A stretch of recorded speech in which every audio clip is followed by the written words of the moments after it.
dinetain nyo na yung tao for due process. Sir, asaan ang explanation ng due process ninyo doon? Tinanong kita kanina, sino ang appointing authority? USEC ng ASEC. Anong sagot mo? Secretary. Hindi mo alam. Kita, sumagot. Camera.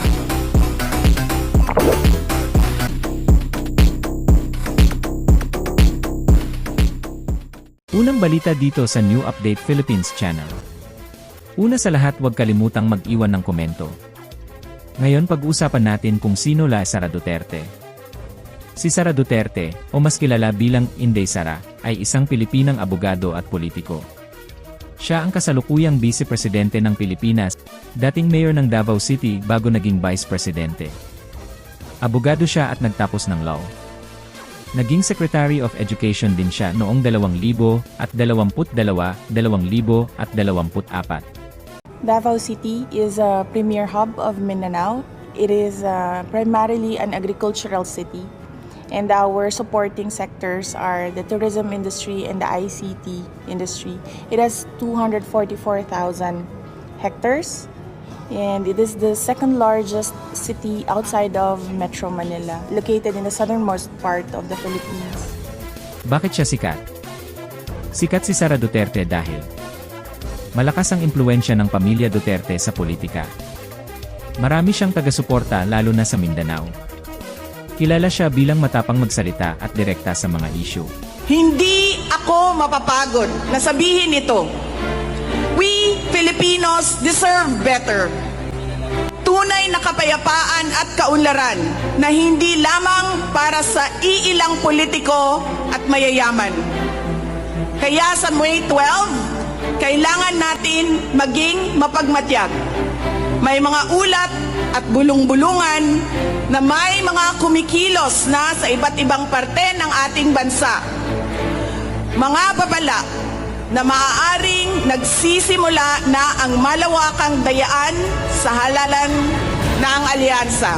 Ang binuong alyansa ay isang mapanganib na pagsasanib puwersa ng isang administrasyong walang kakayahan, mga elitistang liberal at mga tinaguriang makabayan na ang tunay na hangarin ay manatiling mahirap ang taong bayan.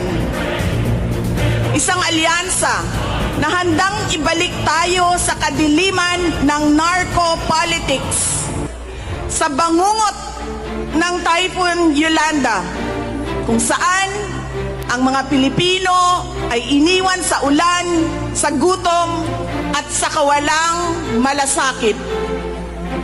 Ito ang alyansang muli nais nating alipinin gamit ang kahirapan, kasinungalingan at kapangyarihan. Bumoto tayo ng may tapang. Let us show the world that no amounts of vote buying or cheating can suppress the fury burning in our hearts. Time and again, you have heard me say, God save the Philippines. Ngayong Lunes, bumoto tayo ng diretso and let us all save the Philippines. Hanggang sa dumating ang panahon na si Sara Duterte ay sinampahan ng impeachment, maraming issue at kontrobersya muna ang naging dahilan nito. Noong Disyembre 2024, nagsimulang magsampa ng impeachment complaints laban sa kanya ang ilang grupo at mambabatas dahil sa mga alegasyon tulad ng umano'y maling paggamit ng confidential funds, pagbabanta laban kina Pangulong Marcos at Speaker Romualdez, at iba pang issue tungkol sa public trust. Pagdating ng February 5, 2025, inaprubahan ng House of Representatives ang impeachment complaint laban sa kanya matapos suportahan ng mahigit 200 kongresista. Ng isang impeachment complaint laban kay Vice President Sara Duterte. Pasado alas 2 ng hapon nang ihain ang reklamo sa tanggapan ng House Secretary General sa Batasang Pambansa. Ang nagpetisyon ay iba't ibang advocacy groups habang ang nag-endorso ay ang mga kongresista ng Akbayan Party List na si Percy Hendanya. Naniniwala mga grupo na ang impeachment complaint ang unang hakbang para mapanagot si VP Duterte. Kabilang sa grounds o batayan ng reklamo ay ang paglabag umano sa konstitusyon gaya ng betrayal of public trust. Siya ang naging kauna-unahang Vice Presidente ng Pilipinas na na-impeach ng Kamara. Kalaunan, noong July 25, 2025,